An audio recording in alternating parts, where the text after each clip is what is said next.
This goes back more than 40 years, witnessed by 200 people who say it was kept secret by the military. As Brian Seymour reports, more light is now being shone on Australia's Westall incident. This boy come running in and say, Mr Greenwood, there's these things in the sky, there's these things in the sky. We looked up and we just saw this saucer type thing taking off. It wasn't a plane, it wasn't a balloon, it was nothing like that. A lot of the kids took off towards where it seemed to go. All the students were just running all over the place, hysterical. Westall High School as a teaching situation ceased. My girlfriend and I sat on the fence, climbed the fence, the school boundary, and we were crying, thinking it was the end of the world. For 44 years, the story of what happened at Westall has been largely untold or covered up. That afternoon, our principal called a special assembly and told us all not to talk about it. I was prepped to tell the students that what they'd seen didn't exist. We were told that we weren't allowed to speak to the media. You've most likely heard about the best-known UFO encounter that occurred at Roswell, New Mexico in 1947.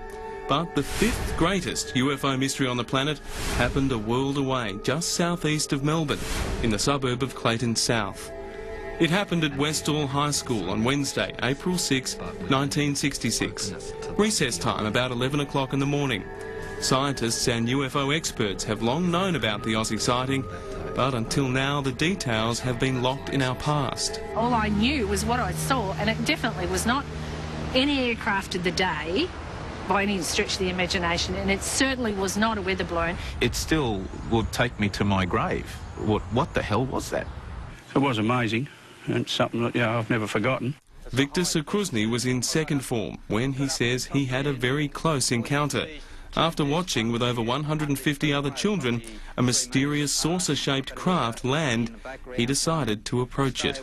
You could feel heat about a metre away coming from us, pretty warm or hot, and then it just gradually lifted up and then went off towards the pines. We're talking about 200 people, and a lot of them were kids too. They were at school, so I mean, I think adults have got preconceptions about what a UFO might or may not be, but kids are a different matter, and yeah, when you've got 200 witnesses, either there was something strange in the tuck shop lunch that day, or there was something else going on. A news crew interviewed several students at the school right after the event, so filmmaker Shane Ryan tracked down the tape. But oddly, there was nothing there. I was absolutely devastated, and nobody had any idea where it had gone. A teacher saw one of his colleagues who had taken pictures confronted by a man in a dark blue suit. It was demanded that she hand over not the film, but the entire camera. However, one written account survives in the Dandenong Journal newspaper, which reported the occurrence, questioned the involvement of the military and the cover-up by school officials. Flying saucers have invaded our planet. Washington, London, Paris. Popular culture made popular flying saucers, and sightings were common.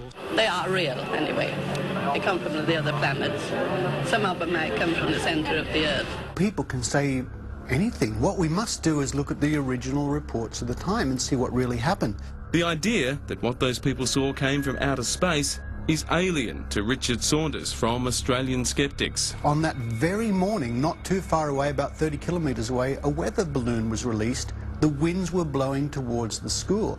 Now, I've seen a weather balloon in the sky near an airport, and stuff me, I didn't know what it was. One thing that we would really like would be that someone, either from the police or the military, would come forward and say, yes, they were there. Some of the surviving witnesses are appealing for those with official information to come forward.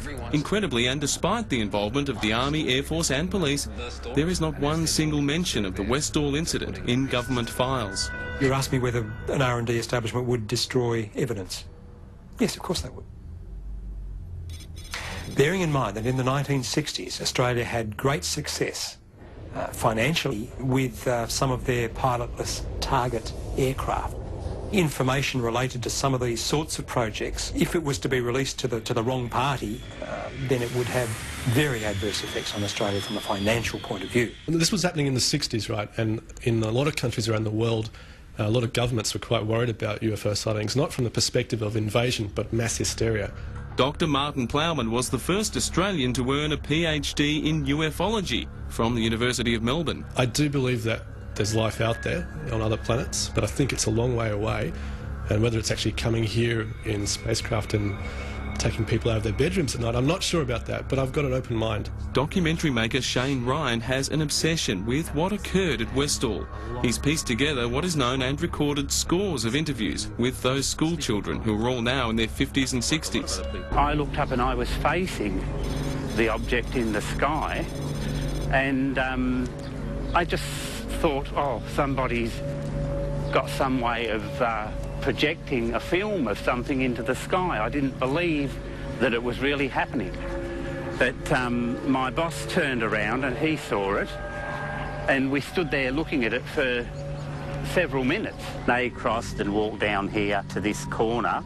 After a while, trucks turned up with, it looked like army trucks. I was called down to the headmaster's office, and there were two men in the headmaster's office, very well-dressed gentlemen in suits. They weren't introduced to me in person, and I don't know where they came from. From my references now as an adult, I would say they were Asia. Then we went into, oh, and we suppose you think you saw a flying saucer. And I'm like, well, I didn't say that. I said I saw an object, and we suppose you saw little green men.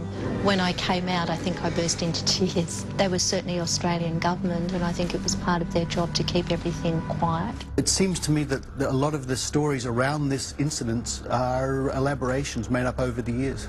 The authorities had found a way to silence the children, but they still had unfinished business with the teacher, Andrew Greenwood. He told me that two officers came to his home and threatened him under the Official Secrets Act. They said that he couldn't have seen a flying saucer at Westall because there were no such things as flying saucers.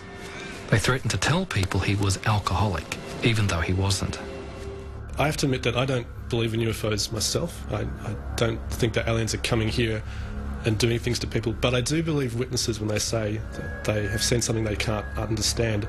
Because I think the universe is a really big place and much bigger than we understand it yet to be. It was their job to squash what was being seen. It was a bunch of kids that saw this, so we would be able to squash this down. I believe there's life out there. I look up at the sky and say, look, where are you, you people? Come and talk to me.